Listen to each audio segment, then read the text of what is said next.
Basically किसी भी पुरुष के, मेल पेशेंट के चेस्ट का, छाती का साइज बढ़ जाना गायनेकोमेस्टिया कहलाता है। गायनेकोमेस्टिया को मैन बूब्स भी कहते हैं। और बेसिकली जो फीमेल हार्मोन है एस्ट्रोजन और मेल हार्मोन टेस्टोस्टेरोन, इनके इम्बैलेंस की वजह से ये फीमेल ब्रेस्ट के साइज के बढ़ने के चांसेस होते हैं। इसके कई कारण हो सकते हैं। एक तो प्यूबर्टी के टाइम पर, जब 13-14 साल की उम्र में जब ग्रोथ हो रहा होता है, मेल या फीमेल कैरेक्टरिस्टिक्स डेवलप हो रहे होते हैं, एक कारण वो है। उसके अलावा कई हमारे जो हाल ही में लाइफस्टाइल है, लाइफस्टाइल में हम lack of activity, lot of junk food and people abusing lot of drugs and alcohol. उसके अलावा जो बॉडी बिल्डर्स हैं, कई बार वो एनाबॉलिक स्टेरॉइड्स लेते हैं, वो भी एक कॉमन कारण है। कुछ ड्रग्स, दवाइयों से या हमारी कुछ डाइट से भी ऐसा होता है, जो आगे के मैं कुछ एक वीडियो में जो स्पेसिफिकली मैं ड्रग्स के बारे में बताऊंगा कि किन दवाइयों को लेने से गायनेकोमेस्टिया हो सकता है। तो ये तो हो गए इसके कारण। दूसरा, क्या ये एक सीरियस कंडीशन है? गायनेकोमेस्टिया बेसिकली अगर देखा जाए वैसे एक बिल्कुल ही नॉर्मल सामान्य कंडीशन है, लेकिन कभी भी किसी भी पुरुष के अगर चेस्ट का साइज बढ़ रहा है तो उसको एक बार एटलीस्ट एक क्लिनिशियन को दिखाना चाहिए, क्योंकि इंडियन पॉपुलेशन में 0.5 से 1% पेशेंट्स में जिनके मेल के साइज को बढ़ जाता है, मेल कैंसर का भी इंसिडेंस है।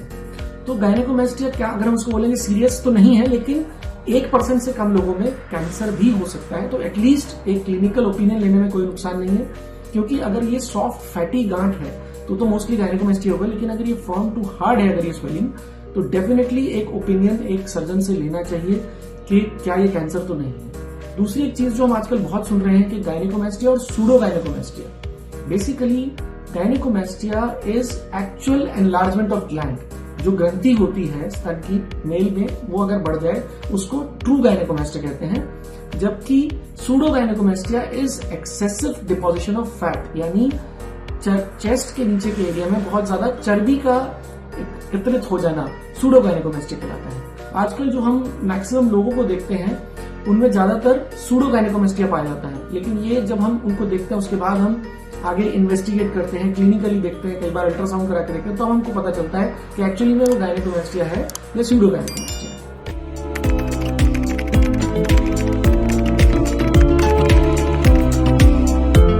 इस वीडियो में एक लिस्ट आपको देने वाला हूं। उस लिस्ट में सारी उन दवाइयों का मैं वर्णन करूंगा, गिव इन डिटेल कि किन दवाइयों से गायनेकोमेस्टिया हो जाता है। लिस्ट मेरे पास भी है और मैं स्क्रीन शेयर भी करूंगा इसका। तो सबसे कॉमन ड्रग्स होते हैं एंड्रोजन, एंटी एंड्रोजन ड्रग्स, जो एंड्रोजन सिंथेसिस को रोकते हैं। यूजुअली ये प्रोस्टेट कैंसर में यूज होते हैं। ठीक है, एग्जांपल्स हैं डूटास्टेराइड, फिनास्टेराइड, गोजरलिन, हिस्टेरिलिन, फ्लूटामाइड, ये सारे एंटी एंड्रोजन ड्रग्स हैं। तो पहली कैटेगरी जिससे गायनेकोमेस्टिया ड्रग्स इंड्यूस हो सकता है वो है एंटी एंड्रोजन। दूसरी है एंटी माइक्रोबियल्स। ये वाले ड्रग्स जैसे कई बार टीबी में यूज होते हैं, एज एन एंटीबायोटिक यूज होते हैं, एक्सेसिव यूज से इनसे भी गायनेकोमेस्टिया हो सकता है। ये है इथियोनामाइड, आइसोनायाजेट, कीटोकोनोलोजोल, मेट्रोनिडाजोल। फिर एंटी न्यूप्लास्टिक ड्रग्स, कुछ ड्रग्स जो कैंसर में यूज होते हैं, इनकी वजह से भी गायनेकोमेस्टिया हो सकता है। ये है अल्कालाइटिंग ड्रग्स, इमाटिबिनिब, फिर GnRH agonists, methotrexate and vinca alkaloids. ये सारे ड्रग्स न्यूप्लास्टिक जो कैंसर में यूज होते हैं। फिर कई बार anti ulcer drugs like cimetidine, omeprazole, ranitidine, इन ड्रग्स से भी गायनेकोमेस्टिया हो सकता है। कुछ हार्ट के ड्रग्स हैं जैसे ACE inhibitors, calcium channel blockers, जैसे एसीई इनहिबिटर्स लाइक कैप्टोप्रिल या नालोप्रिल, अगर लंबे समय 10-10, 20-20 साल लिए जाए तो इनसे भी गायनेकोमेस्टिया हो सकता है। फिर amiodarone, calcium channel blockers, nifedipine, diltiazem, methyl dopa, reserpine, spironolactone, ये सारे ड्रग्स से भी गायनेकोमेस्टिया हो सकता है। फिर एक और कैटेगरी है जो ब्रेन पर एक्ट करते हैं ड्रग्स, जैसे diazepam, haloperidol, methadone, phenothiazines, tricyclic anti depressants. फिर आते हैं कुछ हार्मोन जैसे ग्रोथ हार्मोन, एनाबॉलिक स्टेरॉइड्स जो बॉडी बिल्डर्स लेते हैं, एस्ट्रोजन्स। फिर आते हैं over the counter herbal drugs, कई बार लेवेंडर ऑयल, ये टी ट्री ऑयल्स, इन सब से भी गायनेकोमेस्टिया हो सकता है। फिर कुछ recreational drugs like amphetamine, alcohol, heroin, marijuana, इन सब से गायनेकोमेस्टिया हो सकता है। कुछ और ड्रग्स हैं जैसे मेटाक्लोरप्रोमाइड, फेनेटोइन, सुलिंडाक, थियोफाइलिन, इन सब ड्रग्स से गायनेकोमेस्टिया हो सकता है। अब तो है ड्रग की बात। अब दूसरी चीज है कि कौन से खानों से गायनेकोमेस्टिया हो सकता है। सबसे कॉमन जो मैं बोलूंगा वो है सोया के फूड्स। जैसे नॉर्मल अमाउंट पे हम सोयाबीन खा सकते हैं, लेकिन सोयाबीन के अंदर कुछ स्मॉल अमाउंट ऑफ एस्ट्रोजन होता है तो अगर हम एक्सेसिव क्वांटिटी ऑफ सोया खाते हैं तो उससे भी गायनेकोमेस्टिया हो सकता है। उसके अलावा excessive consumption of dairy products, shrimps, excessive use of alcohol, excessive, अब यहां मेरा जो वर्ड है एक्सेसिव, नॉर्मल क्वांटिटी में इन फूड से नहीं होगा। Excessive use of beetroot also can cause gynaecomastia, beer, can food and deep fried foods, ये सब चीजें अगर हम अधिक मात्रा में खाएंगे तो ये गायनेकोमेस्टिया कर सकते हैं। सो इस वीडियो में मैंने दो चीजें बताई, एक लिस्ट ऑफ ड्रग्स जिनसे गायनेकोमेस्टिया हो सकता है, दूसरा हमारे नॉर्मल खाने में कौन सी चीजें हैं जिनसे गायनेकोमेस्टिया हो सकता है।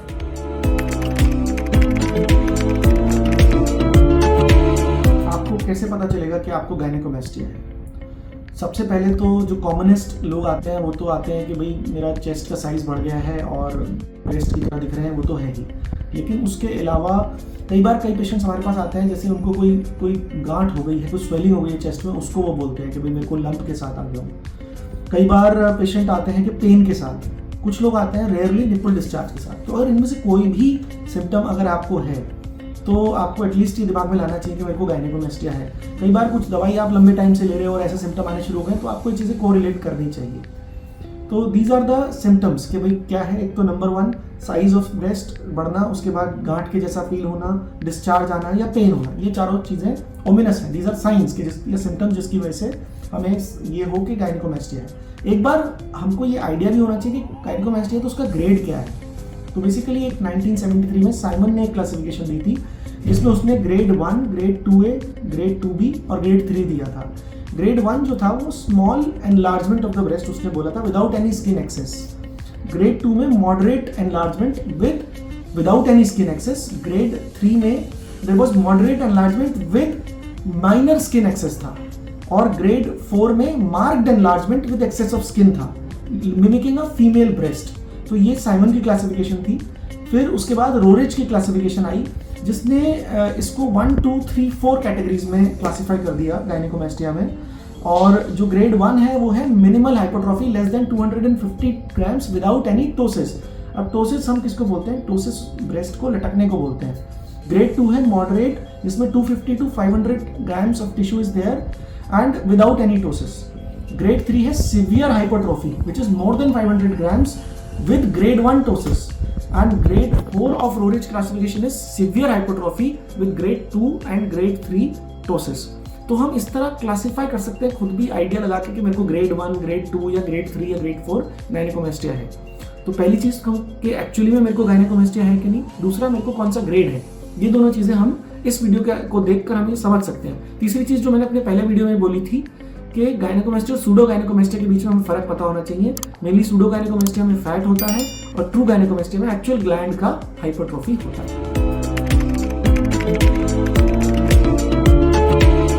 गायनेकोमेस्टिया का क्या इलाज है?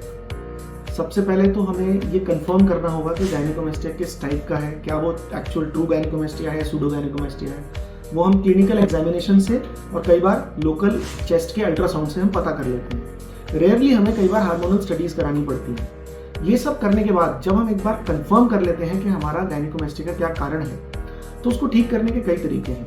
कई बार हम ये पता करते हैं कि भाई ये गायनेकोमेस्टिया इसको कुछ दवाओं को खाने से हुआ है या फिर एनाबॉलिक स्टेरॉइड लेने से हुआ है या किसी पर्टिकुलर टाइप के लाइफस्टाइल या डाइट से हुआ है। तो हमारा जो पहला स्टेप उसके ट्रीटमेंट में होता है कि उस जो कॉज है उसको रोकें। अगर कोई ऐसी दवाई चल रही है जो लेनी भी ज़रूरी है तो हमें कुछ उसके सब्सटीट्यूट ढूंढने पड़ते हैं। हमारे जो कंसर्न स्पेशलिस्ट हैं उनसे डिस्कशन करना होता है कि आपकी दवाई के साइड इफेक्ट की वजह से गायनेकोमेस्टिया हो रहा है, तो we have to stop that medication. अगर कोई लाइफस्टाइल ऐसा है कि बहुत ही पेशेंट बहुत ज़्यादा जंक फूड खाता है और बहुत अल्कोहल अब्यूज़ करता है और सब्सटेंस अब्यूज़ करता है, तो उसको रोकना ज़रूरी है। We can not offer a treatment कि भाई आपका हम ठीक कर देंगे सर्जिकली, अगर वो सारी चीज़ें करता रहा तो फिर उसको दोबारा हो जाएगा। तीसरी चीज़ ये होती है कि लाइफस्टाइल मॉडिफिकेशंस, एक्टिव लाइफ, ये सब करके डाइट को इम्प्रूव करके, डाइट को चेंज करके हम गायनेकोमेस्टिया को कर सकते हैं। एक बार जब हमने इसको डायग्नोज कर लिया, इसके जो पॉजिटिव कारण थे उनको हटा दिया, उसके बाद हमारे पास ऑप्शन आता है कि हम इसको कैसे ठीक करें। इसको ठीक करने की कई टेक्निक्स हैं। एक चीज़ होती है, कई बार सिर्फ लोग एक टाइट जैकेट पहनकर भी बाहर निकलेंगे तो वो दिखता नहीं है। तो एक सिंपल जो जिनको सिर्फ ये है कि बाहर से खराब ना दिखे, तो they can use a simple tight jacket, जो कि हम सर्जरी के बाद भी एक प्रेशर गारमेंट नाम की चीज़ हम देते हैं हर पेशेंट्स को। लेकिन अगर हम एक्चुअली चाहते हैं कि उसको हटाया जाए तो वो डिपेंड करता है कि किस तरह का गायनेकोमेस्टिया है। उसमें कई टेक्निक्स होती हैं। एक होती है लाइपोसक्शन, जो हमें की होल से लाइपोसक्शन करते हैं। इसके बारे में, इन सारी टेक्निक के बारे में मैं अगले वीडियो में आपको डिटेल में बताऊंगा। तो एक होती है लाइपोसक्शन, एक होती है लाइपोसक्शन विद ग्लैंड एक्सीजन, कि उसमें हम लाइपोसक्शन भी करते हैं, लेकिन लाइपोसक्शन करने के बाद अगर हमें लगता है कि वो हार्ड ग्लैंड बचा है तो उसको हम एक छोटा सा इंसिजन रखकर उसको भी निकाल देते हैं। तीसरी होती है कि एक्चुअल टोटल ग्लैंड एक्सीजन, वो बहुत रेयरली करते हैं, जिसमें बहुत बड़ा साइज होता है, बहुत हार्ड ग्लैंड होता है। तो these are the different techniques जिससे हम गायनेकोमेस्टिया को ठीक कर सकते हैं।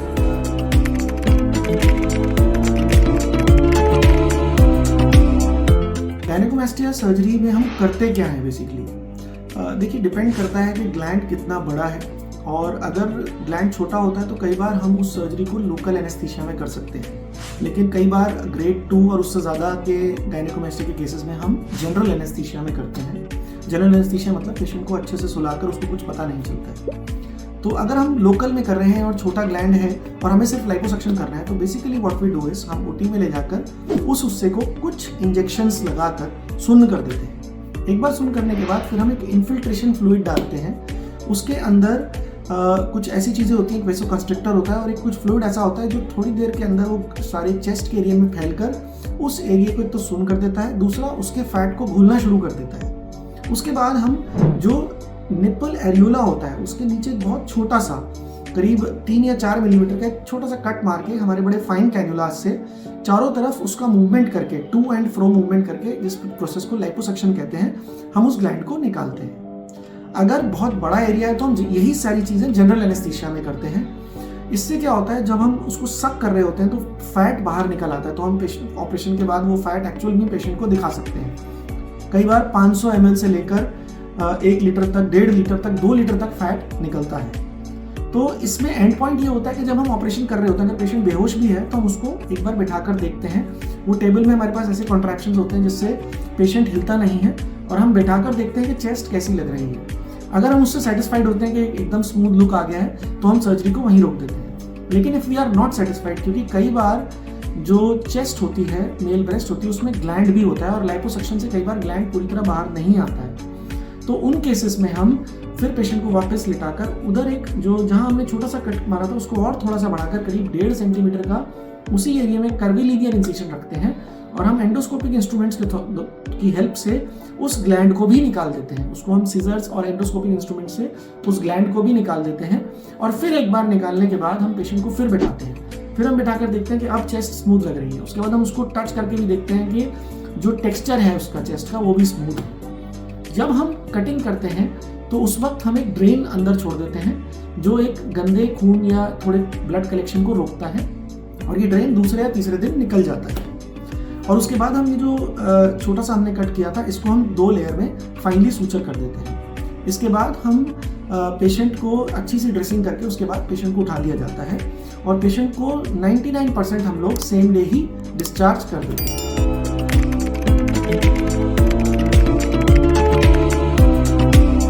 मेरा पिछला वीडियो अगर आपने देखा होगा तो उसमें मैंने गायनेकोमेस्टिया सर्जरी के बारे में डिटेल से बताया कि सर्जरी कैसे करते हैं। जब सर्जरी हो जाती है उसके बाद हम पेशेंट को डिस्चार्ज कर देते हैं।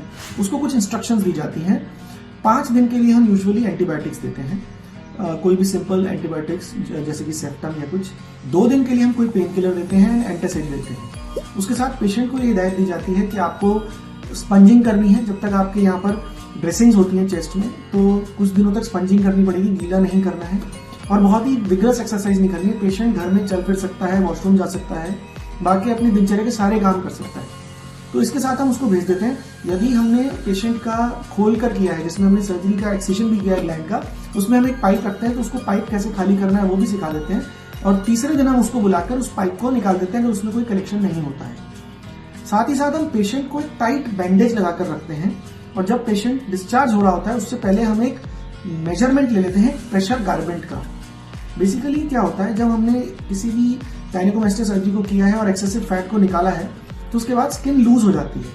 तो जो idea of a pressure garment is कि जब वो स्किन लूज हो जाती है तो प्रेशर गारमेंट टाइटली पहनने से वो स्किन वापस रीड्रेप हो जाएगी। तो इन पेशेंट्स को ये पहले ही हमने समझाया हुआ होता है कि जो प्रेशर गारमेंट है वो जब सर्जरी के 2, 4, तीसरे, चौथे दिन हम पहना देंगे, और वो कम से कम 3 महीने, आइडियली 6 मंथ्स तक 24 में से 23 घंटे तक पहनना पड़ेगा। तो ये बड़ा इंपॉर्टेंट फैक्ट है। तो आजकल सबकी लाइफस्टाइल ऐसी है कि काफ़ी ठंडक में रहते हैं तो इतनी कोई प्रॉब्लम आती नहीं है, और वो कपड़ों के अंदर होता है तो इसलिए कुछ पता भी नहीं चलता है। तो इस तरह हम पेशेंट को छुट्टी कर देते हैं और तीसरे दिन बुला के ड्रेन निकाल देते हैं और प्रेशर गारमेंट पहना देते हैं। इस वक्त हम एक और 2-3 चीज़ों का हिदायत देते हैं पेशेंट को। जब वो पेशेंट पहली बार अपनी चेस्ट को देखता है तो उसमें उसको ऐसा दिखता है कि कुछ ब्रूजिंग है, कुछ ऐसा लगता है कि जैसे कुछ नील पड़ गया है, दैट इज नॉर्मल।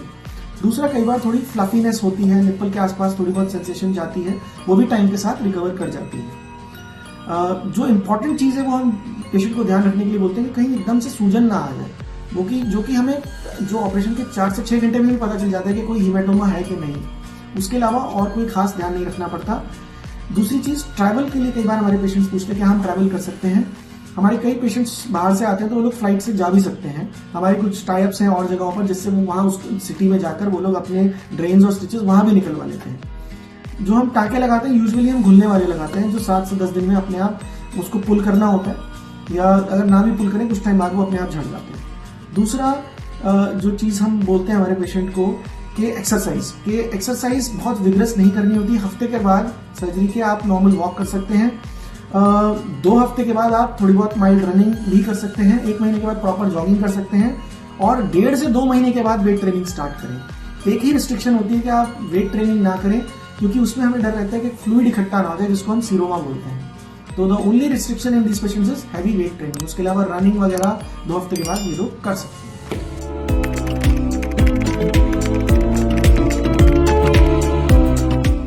ये बहुत कई बार क्वेश्चंस पेशेंट हमसे पूछते हैं, और इसका मैं आपको थोड़ा सिंप्लीफाई करके बताता हूँ कि क्या है। आज की डेट में सबसे कॉमन जो पेशेंट्स हमारे पास आते हैं गायनेकोमास्टिया लेके, वो लाइफस्टाइल इशू के साथ आते हैं। They are young adults who want to look good, कि भाई स्विमिंग पूल जाना है तो मैं अपनी शर्ट्स नहीं निकाल सकता, या मेरे को टाइट टी-शर्ट पहननी है। सबसे कॉमन ये लोग आते हैं। तो अगर हम ऐसे देखें कि सिर्फ गायनेकोमास्टिया है उनको, या सूडो गायनेकोमास्टिया है, और वो एक इम्बैलेंस की वजह से हुआ है, तो अगर उसको नहीं करेंगे तो कुछ नहीं होगा। It's a lifestyle issue, it's your choice, you get it done. पर इसमें मैं बस एक चीज़ को हाईलाइट करना चाहता हूँ कि अगर किसी को कोई गांठ है या कोई निप्पल से कोई डिस्चार्ज आ रहा है, तो एटलीस्ट एक स्पेशलिस्ट को दिखाए ज़रूर। कि आप ये मत सोच के बैठिए कि हाँ मेरे को गायनेकोमास्टिया ही है, सूडो गायनेकोमास्टिया ही है, और मेरे को इसका ट्रीटमेंट नहीं कराना है। इंपॉर्टेंट है कि अगर कभी भी कोई स्वेलिंग है या फिर आपको पेन हो रहा है, तो आप अपने स्पेशलिस्ट को दिखाइए। और अगर वो बोलता है कि नहीं इसमें एक टेस्ट कर लेते हैं, let us do an FNAC और एन अल्ट्रासाउंड या बायोप्सी, जो भी, तो वो कराइए। उसके लिए कभी निगलेक्ट नहीं करना है। नॉर्मली अगर वो आपका स्पेशलिस्ट बोल देता है कि नहीं आपका तो सिर्फ फैटी वो है या ग्लैंडुलर हाइपरप्लेसिया ही है और ये normal gynaecomastia, then it is your choice. It is not mandatory कि आप गायनेकोमास्टिया सर्जरी कराएं। अगर आप एक बार स्पेशलिस्ट को दिखा चुके हैं और उसने कैंसर या कोई और सीरियस कॉज को रूल आउट कर दिया।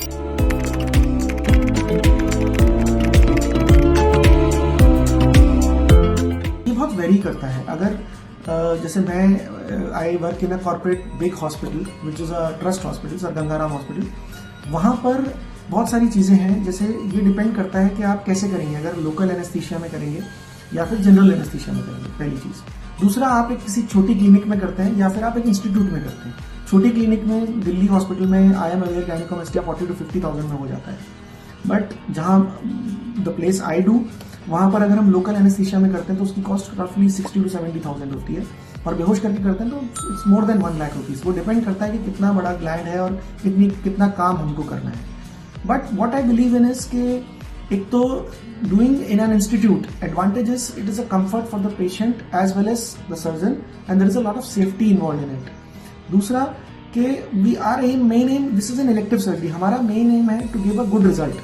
Personally when I started my practice, I used to do गायनेकोमास्टिया बहुत लोकल में करता था, but over a period of time I have realised end point है अच्छा रिजल्ट। तो I have realised for the benefit of the patient and for my benefit, I have started doing it under general anaesthesia. भले ही थोड़ी cost high जाती है in a better institute, but it is safer and you get better results.